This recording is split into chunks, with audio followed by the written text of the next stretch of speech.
विधानमंडल में चल रहे मानसून सत्र के चौथे दिन भी विपक्ष का एसआईआर को लेकर तेवर खड़ा रखा है। उधर विपक्ष का साफ कहना है कि वोटरों के हित में जेल जाने को भी तैयार है।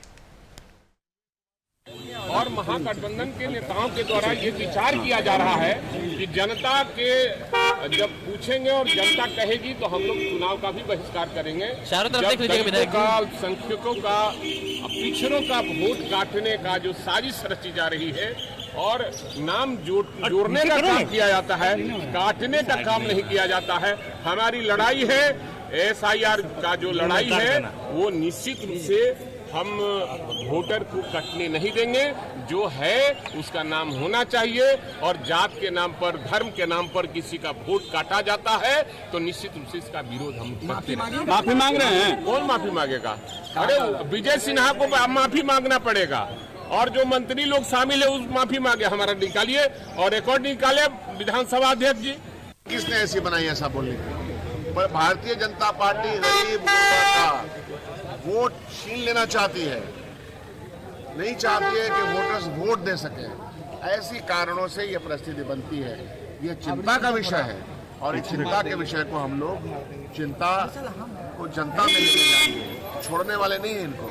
एक एक वोट का अधिकार, इसी अधिकार के लिए हम लड़े हैं, इसी अधिकार के लिए हमारा फ्रीडम स्ट्रगल हुआ है, इसी अधिकार के लिए संवैधानिक प्रबंधन बनाया गया। इसको आप छीन लीजिएगा इनके प्रकार किसी न किसी बहाने के जरिए।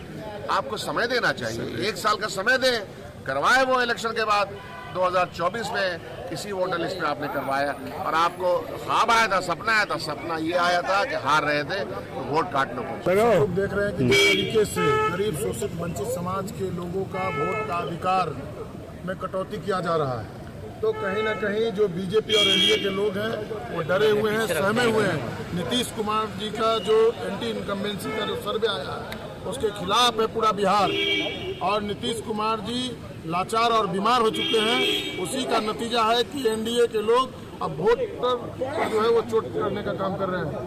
लालू जी हमेशा से कहते रहे कि वोट का राज मतलब छोट का राज, छोट का राज मतलब वोट का राज। उस पर जो है हमला किया जा रहा है, लोकतंत्र खतरे में है। कि अभी तो उनका इनिशियल स्टेटमेंट है, संभावनाओं पर आधारित है, लेकिन एक बात तो साफ है कि जब इस देश की निर्वाचन आयोग निष्पक्ष नहीं है और एक पार्टी को जिताने के लिए पिछले 10 साल से चुनाव और एसआईआर जो आनंद फानंद में लागू किया है बिहार के भौगोलिक सामाजिक और वो परिस्थिति क्या बता रहा है? बिहार आधा बिहार जो है उसी की मार झेल रहा है, बाढ़ से ग्रसित है, आधा बिहार सुखाड़ ग्रसित है।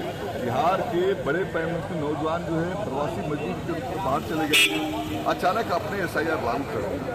तो आपकी मंशा क्या है? आपकी मंशा यही न था कि लोगों को मताधिकार से वंचित करें। जब आप मताधिकार से वंचित करने का फैसला ही कर लिए और आप इसके बाद अपने 53 लाख लोगों के नाम काट दिया, फिर डॉक्यूमेंटेशन की बात कर रहे थे, 30 सितंबर तक डॉक्यूमेंट लाओ, डॉक्यूमेंट नहीं देंगे तो आधे लोग को काट दीजिएगा।